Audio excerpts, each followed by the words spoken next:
بڑی صفت ہے صفت ذکر.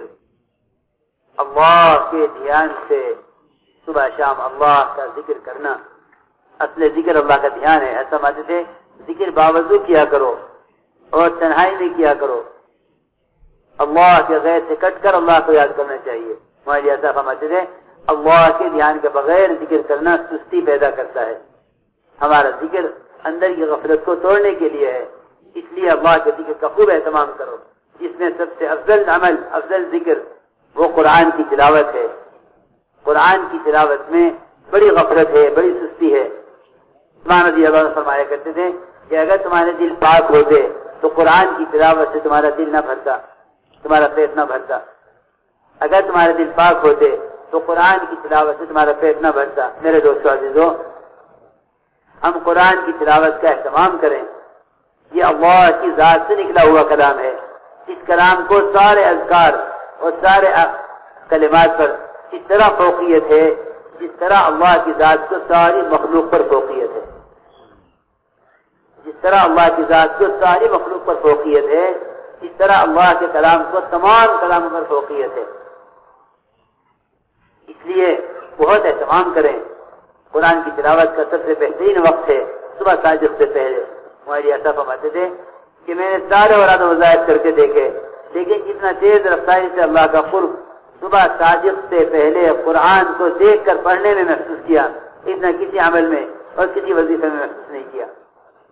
یہ بہترین وقت ہے جو قرآن نہیں فرمایا ہے ان قرآن الفجر کان مشہودا, کہ اس وقت کا قرآن پڑھنا اللہ کے یہاں بطور خاص پیش کیا جائے گا. یا صبح شام کے دونوں فرشتوں کی جماعتیں یہاں حاضر ہوتی ہیں. یہ مطلب ہے ان قرآن الفجر کان مشہودا کہ صبح شام کی دونوں فرشتوں کی جماعتیں اس وقت موجود ہوتی ہیں. اس کا ایک عمل ڈبل لکھا جاتا ہے. میں اکثر کے بہترین وقت ہے قرآن کے پڑھنے کا. یہ اس طرح میرا محترم دوستو ایک صفت ہے صفت اکرام. یہ بڑی اہم صفت ہے. اس کا مقصد ہے اپنے حقوق, اپنے ذمہ جو لوگوں کے حقوق ہیں انہیں ادا کرنا. بڑی بڑی عبادتوں کے لوگ ڈھیر لے کے جائیں گے قیامت میں, لیکن اس کی زمین دبائی, اس کا مال قبضایا, اس پر الزام لگایا, اس کو تکلیف پہنچائی.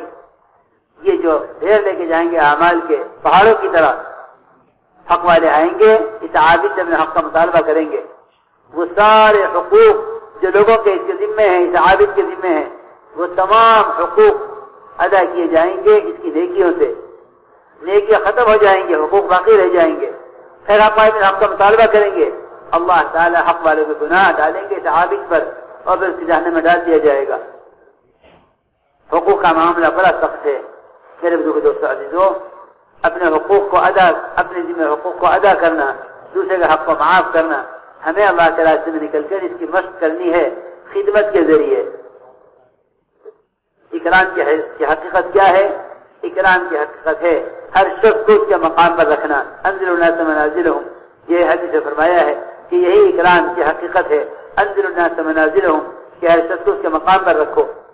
ہم اللہ کے راستے میں نکل کر خدمت سے اس کی مشق کریں. حضور اکرم صلی اللہ علیہ وسلم اپنے صحابہ کے ساتھ کام میں اس طرح لگ جاتے تھے کہ آنے والوں کو اندازہ نہیں ہوتا تھا کہ نبی کون سے ہیں. سارے صحابہ پر کام تقسیم ہو گئے کہ روز کے کھانا کون پکائے گا, آگ کون جلائے گا, گوشت کون بنائے گا, بکری کون کاٹے گا. آپ صلی اللہ علیہ وسلم نے فرمایا کہ لکڑی چن کر میں لاؤں گا. آپ خود تشریف لے گئے جنگل سے, آپ لکڑی چن کر لائے. میرے محترم دوستو عزیزو, ہم خدمت میں اس لیے لگے کہ ہمارے اندر خدمت سے تواضع پیدا ہو. خدمت اپنے اندر تواضع پیدا کرنے کے لیے ہے, خدمت اپنی تربیت کے لیے ہے. ہمیں اللہ کے راستے میں نکل کے اس کی مشق کرنی ہے. اللہ کے راستے میں نکل کر اس کی مشق کرنی ہے کہ اپنے آپ کو خدمت میں خود لگاؤ. لاؤ برتن میں صاف کر دوں گا, لاؤ بیت الخلا میں دھوؤں گا, لاؤ دسترخوان میں اٹھاؤں گا. جو کام اپنی حیثیت سے نیچے کے نظر آئے انہیں زیادہ رغبت سے کرو. یہ سارے اعمال نبوت ہیں, اعمال دعوت ہیں. اس میں سے کسی عمل کو اپنی حیثیت سے نیچا سمجھنا یہ اپنے اندر کبر پیدا کرے گا. یہ سارے اعمال نبوت ہیں. اس میں سے کسی عمل کو اپنی حیثیت سے ہلکا سمجھنا یہ کبر پیدا کرے گا. ہم اس خدمت میں اس لیے لگے کہ ہمارے اندر اس خدمت سے تواضع ہمارے اندر تواضع پیدا ہو. इस तरह हमें अल्लाह के रास्ते में निकलकर खिदमत के जरिए इसकी मशक करनी है। तो मेरा मोहतरम दोस्तों बुजुर्गों, এমনি ভাবে জিকির, জিকিরের মধ্যে আমাদেরকে লাগতে হবে। জিকির আল্লাহ তাআলার ধ্যানের সঙ্গে হওয়া চাই। এরকম না যে এই গফলতের সঙ্গে জিকির করলাম আল্লাহ তাআলা, বরং জিকির মানে ইলিয়াস রহমতুল্লাহ আলাইহি বলতেন এই কথা যে আমরা জিকির যখন করি ওযুর সঙ্গে আমরা জিকির করি বা ওযু জিকির করি, এবং এরকম ভাবে সবাই থেকে আলাদা হয়ে, সব দুনিয়া থেকে আলাদা হয়ে আমি এক আল্লাহ তাআলার দিকে মুতাওয়াজ্জিহ হয়ে আমি জিকির করি। গাফলতের সঙ্গে জিকির করা, বলতেন যে যখন গাফলতের সঙ্গে জিকির করবে এই গাফলতের জিকিরের দ্বারা ভিতরে সুস্তি পয়দা হবে। এই জন্য মেরে মোহতারাম দোস্তা বুজুর্গ, যে আল্লাহ পাকের জিকির বলে এই জিকিরকে ইহতিমামের সঙ্গে এই জিকির করি এবং আল্লাহ তাআলার সঙ্গে আমাদের সম্পর্ক কায়েম হয়ে যায়। জিকিরের মধ্যে সবচেয়ে বড় জিকির যেটা, সেটা হলো আল্লাহ তাআলার কালাম। যেরকম সমস্ত মখলুকের উপরে আল্লাহ তাআলার মর্যাদা, এমনি ভাবে আল্লাহ তাআলার কালামের মর্যাদাও, সমস্ত কালামের উপরে আল্লাহ পাকের কালামের মর্যাদাও এরকমই। যেরকম সমস্ত মখলুকের উপরে আল্লাহর মর্যাদা, তো সমস্ত কালামের উপরে যত মানুষের যত কালাম, যত কথা হইতে পারে, সব কথা সব কালামের উপরে আল্লাহর কালামের মর্যাদাও এরকমই। তো কাজেই কোরআনে পাকের তেলাওয়াতের ইহতিমাম করি। আজ উনি বলেন যে ভাই উম্মত কোরআনে পাকের তেলাওয়াতকে মানে বলতে গেলে বহুত একেবারে ছেড়ে দিচ্ছে, এরকম অবস্থা যে কোরআনে পাকের তেলাওয়াতই করে না। উম্মত কোরআন শিখেই না তো কোরআন তেলাওয়াত করবে কি? যারা কোরআন পড়তে জানে তারাও কোরআন তেলাওয়াত করে না। হযরত উসমান রাদিয়াল্লাহু তাআলা এই কথা বলতেন যে যদি তোমাদের দিল পাক হইতো, তোমাদের দিলগুলা যদি পাক হইতো, তো কোরআন তেলাওয়াতের দ্বারা তোমাদের দিল কখনোই ভরতো না। অর্থাৎ কখনোই তোমরা কোরআন তেলাওয়াত করে মানে এদের থেকে তোমরা বিরক্ত হইতে না। কোরআন তেলাওয়াত করতে করতে তোমরা একবারে তৃপ্ত হইতে না কোনদিন। যদি তোমাদের দিলগুলি পাক হইতো, তাহলে তোমাদের দিলের ভিতরে কোরআন তেলাওয়াতের আগ্রহ পয়দা হইতো। আজ তো কোরআন তেলাওয়াত কিছু সময় করার দ্বারা আমরা পরিতৃপ্ত হয়ে যাই, তৃপ্ত হয়ে যাই, বিরক্ত হয়ে যাই। আচ্ছা আর কত তেলাওয়াত করবো, থাক। উনি বলেন যে দিল যদি পাক হইতো তোমাদের, তাহলে কোরআন তেলাওয়াতের দ্বারা কখনো তোমাদের দিল ভরতো না। যেরকম খানা খাইলে মানুষের পেট ভরে যায়, বলে কোরআন তেলাওয়াত দিয়া তোমাদের দিল কখনোই ভরতো না, যদি তোমাদের দিলগুলি পাক হতো। এই জন্য মেরে মহতরম দোস্তা বুজুর্গ, কোরআনে পাকের তেলাওয়াতের ইহতিমাম আমরা করি, যে রোজানা কোরআন তেলাওয়াত করি এবং এই কোরআনকে আল্লাহ পাকের কালাম মনে করে এবং এটাকে খুবই একাগ্রতার সঙ্গে, খুবই এরকম ভাবে রোজানা ইহতিমামের সঙ্গে কোরআনে পাকের তেলাওয়াত করি। হযরত সাহাবা রাদিয়াল্লাহু তাআলা আজমাইন, হযরত উসমান রাদিয়াল্লাহু তাআলা কোরআনে পাককে দেখে দেখে তেলাওয়াত করতেন। হযরত ইলিয়াস রহমতুল্লাহ আলাইহি বলতেন এই কথা, ওই যে কোরআন তেলাওয়াতের জন্য সবচেয়ে উত্তম সময় যেটা আমি পাইছি এবং সবচেয়ে বেশি আল্লাহ তাআলার কুরবা হাসিল করার, আল্লাহ তাআলার নৈকট্য হাসিল করার যে সময়টা আমি পাইছি, সেটা হলো সুবহে সাদেকের আগে। সুবহে সাদেকের আগে দেখে দেখে কোরআন তেলাওয়াত করা, বলে এইটার মধ্যে অন্যান্য ওজিফাতে যত মজা পাইছি এবং যত আল্লাহ তাআলার নৈকট্য হাসিল হয়েছে, তার চেয়ে বেশি নৈকট্য এই সময় কোরআন পাক দেখা হাসিল করার মধ্যে হয়েছে। ভাই শোরগোল হইতেছে, শোরগোল না করে মেহরবানি করে খামোশ হয়ে বসি সবাই। তো মেরে মহতরম দোস্ত বুজুর্গ, এই জন্য বলেন সুবহে সাদেকের আগে। তো এই সময়ের কথা কোরআনে পাকের মধ্যেও সুবহে সাদেকের সময়ের কথা আসছে, এই কথা যে ইন্না কোরআন আল ফাজরি কানা মাশহুদা, যে এই সময় ফেরেশতারা হাজির হয়ে যায়। তো ফেরেশতারা ওই সময় হাজির হওয়ার যে দুই দিকের ফেরেশতা, এক ফেরেশতা যারা রাতভর ছিল তারাও, এবং যারা দিনের ডিউটি করার জন্য আসমান থেকে আসতেছে তারাও, দুটো দলের ফেরেশতা ওই সময় হাজির হয়ে যায়। তো কাজে ওই সময় যে আমল সে করবে, সে আমলের ডবল আজর লেখা হবে। যে রাতের ফেরেশতারাও লিখলো, দিনের ফেরেশতারাও লিখলো। তো মেরে মহতরম দোস্ত বুজুর্গ, এভাবে এই সময় কোরআন তেলাওয়াতের অভ্যাস যদি কেউ বানাইতে পারে তো বহুতই উত্তম। যে সুবহে সাদেকের আগে যে তাহাজ্জুদের পরে তাহাজ্জুদ পড়ে নিল, তারপরে সে দেখে দেখে কোরআনে পাকের তেলাওয়াত করল। তো এইভাবে আল্লাহ পাকের জিকির মানে এই জিকিরকে আল্লাহর ধ্যানের সঙ্গে করার জন্য কোশিশ করা এবং বাউজু এই জিকির করার চেষ্টা করা, আর গাফলতের সঙ্গে জিকির না করা, এই জন্য যে এই গাফলতের সঙ্গে জিকির করার দ্বারা দিলের ভিতরে আরো বেশি সুস্থি পয়দা হয়ে যায়, অলসতা পয়দা হয়ে যায়, মানুষের মধ্যে অলসতা পয়দা হয়ে যায়। এই জন্য ধ্যানের সঙ্গে আল্লাহ পাকে জিকির করি, কোরআনে পাকে তেলাওয়াত করি। এর সাথে সাথে মেরে মহতারাম দোস্তার বুজুর্গ, যে এক সিফাত, যে এক গুণ আমাদের মধ্যে হাসিল করতে হবে এই মেহনতের দ্বারা, সেটা হলো ইকরামুল মুসলিমিনের গুণ আমাদের দিলের ভিতরে হাসিল করতে হবে। এনি মানুষের হক বুঝা, প্রত্যেক মানুষের হক, প্রত্যেক হক রাখছেন আল্লাহ তাআলা আমার উপরে, তো সকলের হককে আদায় করা, সবার হক আদায় করতে হবে আমাকে। এই জন্য যে কাল কিয়ামতের ময়দানে অনেক বেশি বেশি ইবাদত লইয়া অনেকে হাজির হবে, কিন্তু এই হক নষ্ট করার কারণে সমস্ত হকদাররা তার ইবাদত গুলার নেকি নিয়ে যাবে এবং তারা তাদের গুনাহের বোঝা তার কাঁধে চাপাই দিবে। তো উঠছিল তো কিয়ামতের ময়দানে অনেক ইবাদতের সওয়াব এবং অনেক নেকি নিয়ে উঠছিল, কিন্তু অন্যের হক নষ্ট করার কারণে সে সবচেয়ে ফকির হইয়া, গরিব হইয়া সে দোজখে নিক্ষিপ্ত হবে। এই জন্য মেরে মহতারাম দোস্তা বুজুর্গ, নেক আমল তো মানুষ অনেক করে, কিন্তু নেক আমলকে রক্ষা করা, মানে আমার নেক আমল আমার জন্যই থাকে, এটা তো ওই ইকরামুল মুসলিমিনের নম্বরের দ্বারাই হাসিল হবে। মেরে মহতারাম দোস্তা বুজুর্গ, এই ইকরামুল মুসলিমিনের নম্বর দ্বারা উদ্দেশ্য হল যে সকলের প্রাপ্য হক সকলকে দিয়ে দেই।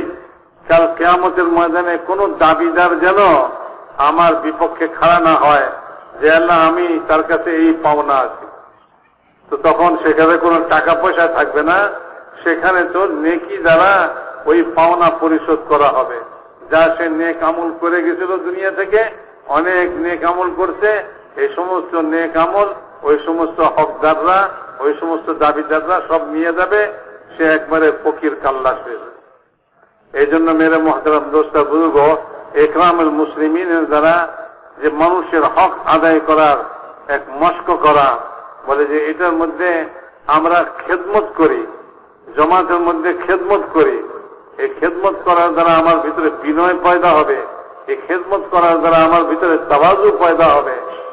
ছোট ছোট আমলের দ্বারা বিনয় এবং খেদমতের দ্বারা, খেদমত একটা মামুলি কাজ, এটার জন্য এটার দ্বারা আমার ভিতর থেকে অহংকার বের হয়ে যাবে আর আমার ভিতরে বিনয় পয়দা হবে।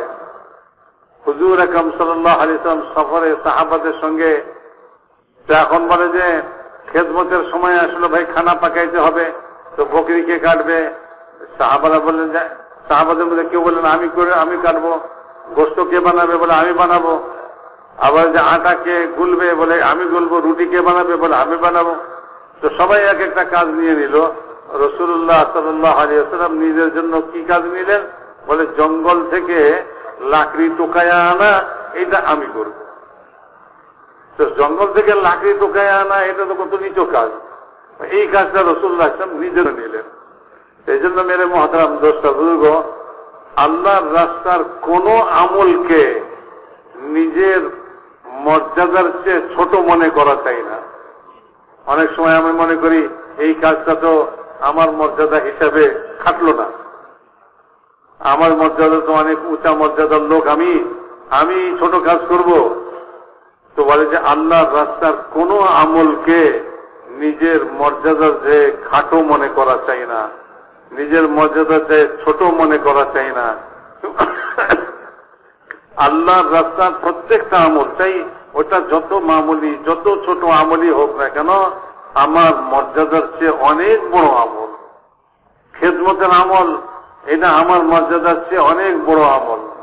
মেরে মহতারাম দোস্তা বুজুর্গ, ইকরামুল মুসলিমিনের এই নাম্বারের দ্বারা উদ্দেশ্য যেটা, সেটা হলো প্রত্যেক ব্যক্তিকে তার নিজ সম্মান এবং মর্যাদায় রাখা, কারো মর্যাদাকে খাটো না করা, কারো মর্যাদাটাকে ছোট না করা।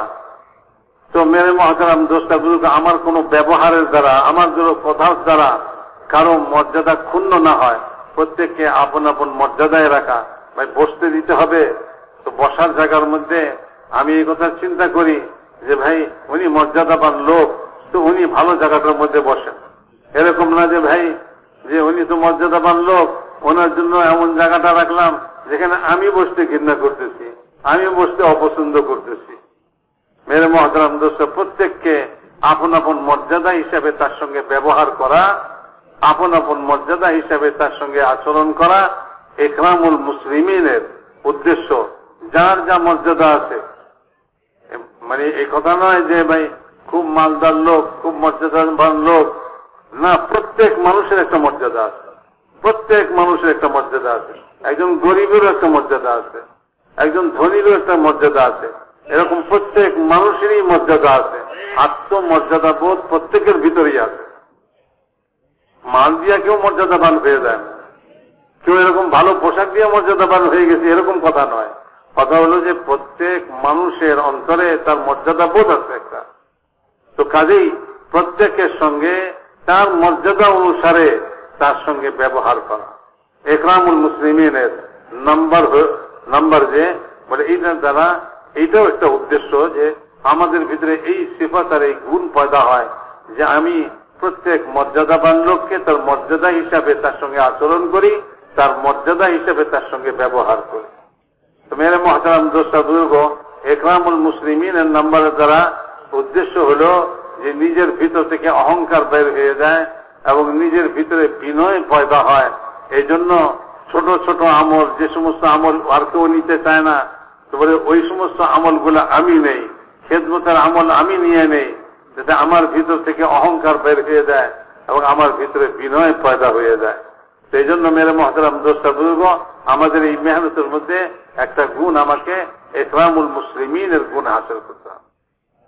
हर अमल को अल्लाह की रजा के लिए करें। हदीस में आता है कि अदना रियादी शिर्क है। हमारी तबीयतें ये हैं कि एक काम करेंगे, दिल चाहेगा कि मेरे काम की कारगुजारी सबके सामने आ जाए। मैं मुख्तसर अर्ज कर दूं, एक साहबी ने आकर हुज़ूर अकरम सल्लल्लाहु अलैहि वसल्लम से अर्ज किया कि या रसूल अल्लाह, एक शख्स इस्लाम लाता है, बहुत अच्छा इस्लाम, हिजरत करता है, बहुत अच्छी हिजरत, फिर अल्लाह के दीन की मेहनत करता है, बहुत अच्छी मेहनत, उसका दिल ये चाहता है कि उसकी एक कारगुजारी लोगों के सामने आ जाए। आप हमारे दाशई अलहू, उसे कुछ नहीं मिलेगा। उसने जाकर सहाबा से अर्ज किया, सहाबा ने फरमाया कि नहीं, तुम अपना सवाल अल्लाह के नबी को समझा नहीं सके हो, दोबारा जाके सवाल करो। उसने दोबारा सवाल किया, यही आपने फिर यही फरमाया, उसे कुछ नहीं मिलेगा। उसने फिर जाकर सहाबा से कहा, सहाबा ने कहा नहीं, ऐसा नहीं हो सकता, तुम फिर जाकर सवाल करो। उसने फिर जाकर सवाल किया, आपने फिर यही फरमाया ला लहू, कि उसे कुछ नहीं मिलेगा अल्लाह के यहाँ से। जो ये चाहता है कि उसके काम की कारगुजारी, उसके कारनामे लोगों के सामने आए। मेरे बुजुर्ग दोस्तों अजीजों, मुखलिस को कहते हैं जो अपने अमल को मखलूक से छुपाए, अल्लाह को राजी करने की गरज से अमल करे। जो अपने अमल पर अल्लाह की खैर शाबाशी के भी मुंतजिर होते हैं, वो भी अल्लाह के यहाँ मुखलिस शुमार नहीं किए जाते। देखो, बहुत गौर से बात सुनो, असल में खात्मा जो है वो हुस्न नीयत पर है, सिर्फ हुस्न अमल पर नहीं है, बल्कि खात्मा हुस्न नीयत पर मांगा करो। एक साहब थे जिनका नाम था कुज़मान, उन्होंने सहाबा की मदद की और सहाबा की तरफ से जो है कुफार का मुकाबला किया।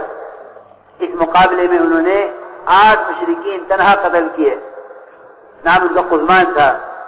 सहाबा सब देख रहे थे उनको कि ये कौन आदमी है जिसने हमारी इतनी मदद की। हालांकि मदद सहाबा की है, सहाबा की मदद इस्लाम की मदद है, उसने मदद सहाबा की है और सहाबा की हिफाजत की और 8 मुशरिकीन को उसने कत्ल किया। जो मुशरिक सहाबे की तरफ आता, कुज़मान उस मुशरिक का मुकाबला करता। फिर ये कुज़मान जख्मों से चूर होकर एक तरफ पड़े रहे। सारे सहाबा वहां जमा हो गए उनके पास और सहाबा ने कहा कि कुज़मान, आज तुमने कमाल कर दिए हैं, तुमने इतने मुशरिकीन को कत्ल कर दिया और तुमने हमें फतह करा दी और मुशरिकीन को तुम्हारी वजह से शिकस्त हो गई। आज तुमने कमाल कर दिए हैं, तुम्हें खुशखबरी हो। कुज़मान ने कहा कि मुझे किस बात की खुशखबरी दे रहे, मैंने तो अपनी कौम के लिए किया है कि तुम सहाबा मेरी कौम के लोग हो, मैंने तो इसलिए ये काम किया है। खुशखबरी तो उसको सुनाओ जिसने ये काम अल्लाह के लिए किया हो, मैंने तो अपनी कौम के लिए किया है। फिर रिवायत में है कि कुज़मान ने अपने जख्मों की तकलीफ बर्दाश्त न की तो उसने एक तीर निकाला अपने तरकश में से और अपने आप को अपने हाथ से कत्ल कर लिया। मैं अर्ज कर रहा कि ये बड़ी फिक्र की बात है कि हर कदम पर हमारे दिल में अल्लाह की रजा के जज्बे के सिवा कोई जज्बा ना हो। हमें पूछा गया या नहीं पूछा गया, हमें आगे बढ़ाया गया या नहीं आगे बढ़ाया गया, हमारी कुर्बानी पर हमें क्या मिला।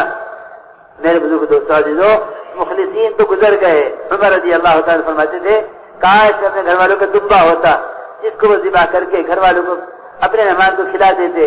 काश में इंसान पैदा न किया गया होता। बड़े बड़े कारनामे करने वाले अपने आप को इस तरह छुपाते थे कि उमर रज़ी अल्लाह तआला फरमाते थे, काश में पैदा न किया गया होता। हज़रत आयशा रज़ी अल्लाह तआला फरमाती है, काश में कोई चीज ना होती, काश में खत्म कर दी जाती और भूली बसरी कर दी जाती। बड़े बड़े मुखलिसीन कारनामे करने वाले वो हैं जिनका अपने बारे में ये जज्बा था। अब हमारा जज्बा ये है कि मैंने जो अमल किया है इस अमल का लोगों को इल्म होना चाहिए। हाय हाय मैं क्या आज करूं।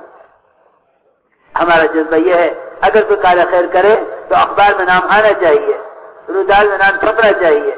खुदा की कसम नीरा शिर्क है जो अपने अमल को अल्लाह के लिए करते हैं। उनका कभी ये जज्बा नहीं होता कि उनके कारनामे कहीं लिखे जाएं और उनके कारनामों पर उनको शाबाशी दी जाए। जो अल्लाह के लिए करते हैं वो अपने अमल को इस तरह छुपाते हैं जिस तरह कोई बाहया आदमी गुनाह करके छुपाता है। मेरे मोहतरम दोस्त एमনি ভাবে নিয়তকে সহি করা, কিন্তু প্রত্যেক কাজে আল্লাহকে রাজি করার নিয়ত করা। আর কোন জিনিস আমার উদ্দেশ্য নাই, এক উদ্দেশ্য, সেটা হলো আল্লাহ আমার উপরে রাজি হয়ে যায়। প্রত্যেক কাজে আল্লাহকে রাজি করার নিয়ত করা, পরে যে নিজের নিয়তকে সহি করা। দুনিয়া আমার কৃতিত্ব জাহির হয়ে যাক, দুনিয়ার মানুষ জানুক আমি কি কি ভালো কাজ করছি, কি কি বড় বড় কাজ করছি। এটা মেরে মোহতরম দোস্ত আর বুজুর্গ নিয়ত নয়, সহি নিয়ত নয়, ইখলাস নয়, বরং এটা তো দুনিয়ার মানুষকে আমি নাইবার জন্য, দুনিয়ার মানুষের মধ্যে আমি ইজ্জত হাসিল করার জন্য, আমার কৃতিত্ব দুনিয়ার সামনে প্রকাশিত হোক এই জন্য আমি করছি। আল্লাহ তাআলার কাছ থেকে এর বিনিময়ে কিছুই পাওয়া যাবে না।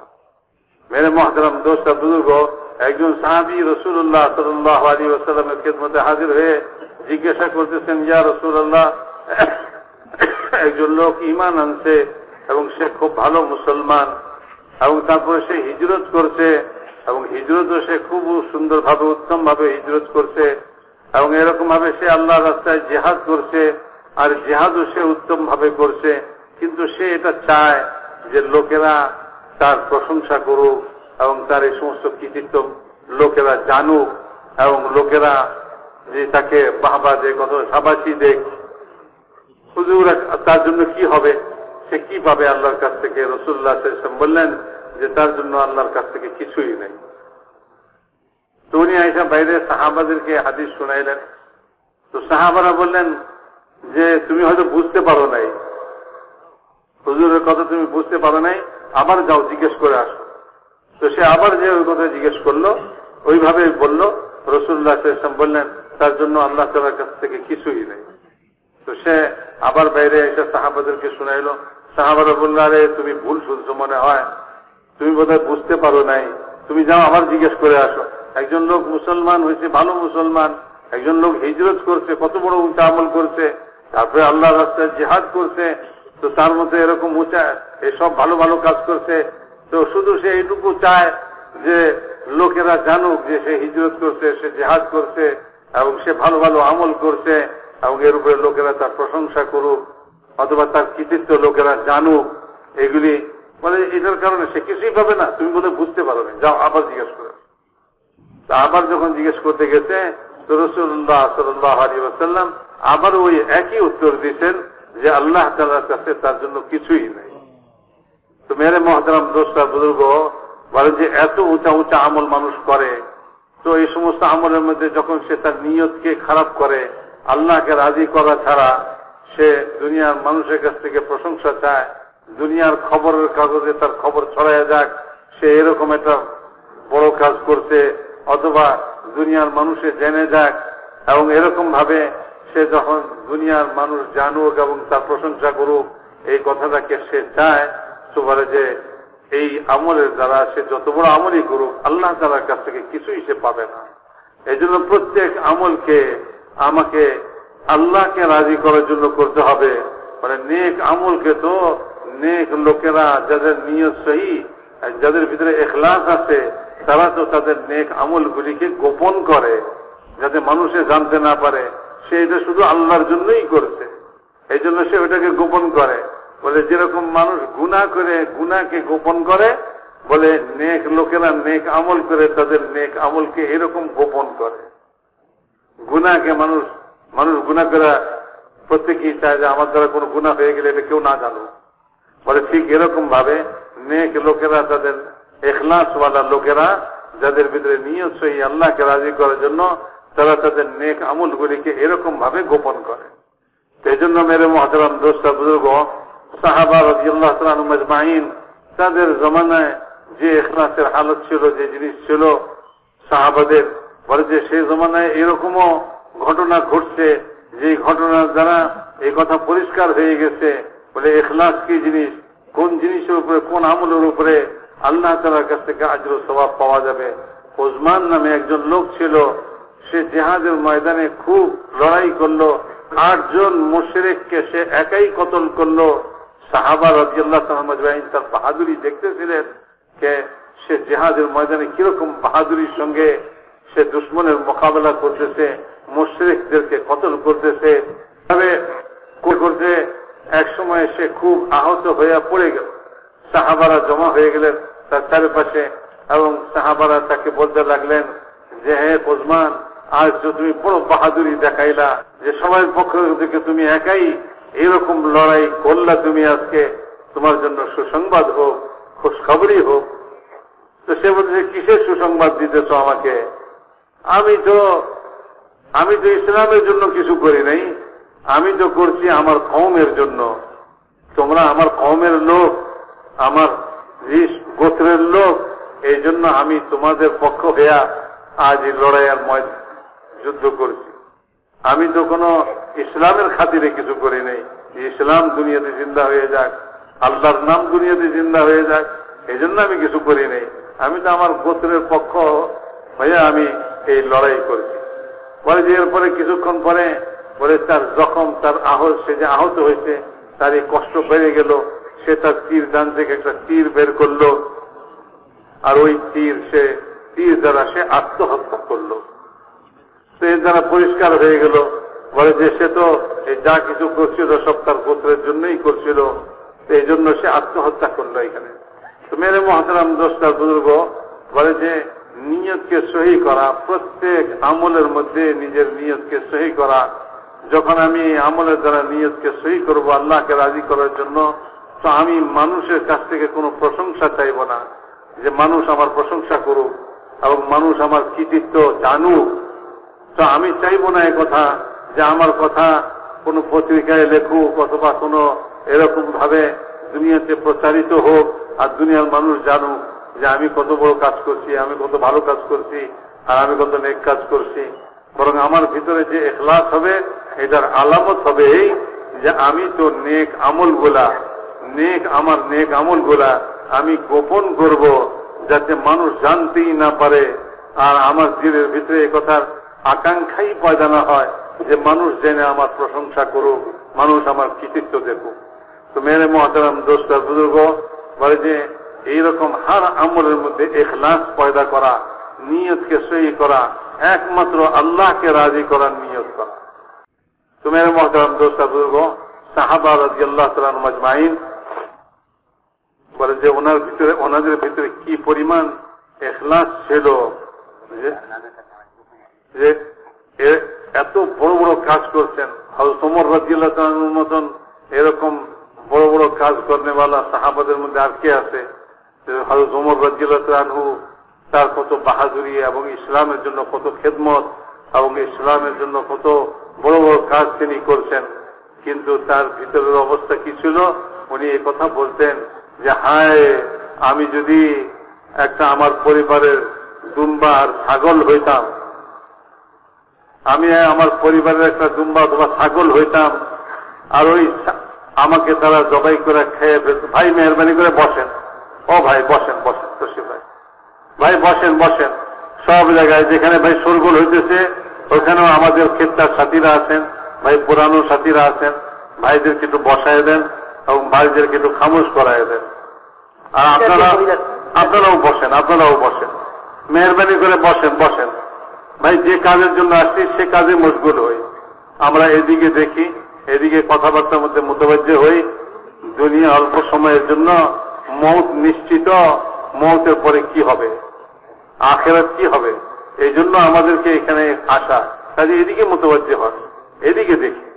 উনি বলতেছিলেন এই কথাটা যে ভাই সাহাবা রাদিয়াল্লাহু তাআলা বড় বড় কাজ করছেন, কিন্তু তাদের অবস্থাটা কি ছিল। ওমর রাদিয়াল্লাহু আনহুর মতো মানুষ এত বিশাল বিশাল খেদমত ইসলামের জন্য তিনি করছেন, আর তিনি নিজেকে কি মনে করতেছেন, বলে যে হায় আমি যদি আমার পরিবারের একটা দুম্বা হইতাম আর তারা আমাকে জবাই করে খাইয়া দেয়া শেষ করে ফেলতো তাইলেই ভালো ছিল।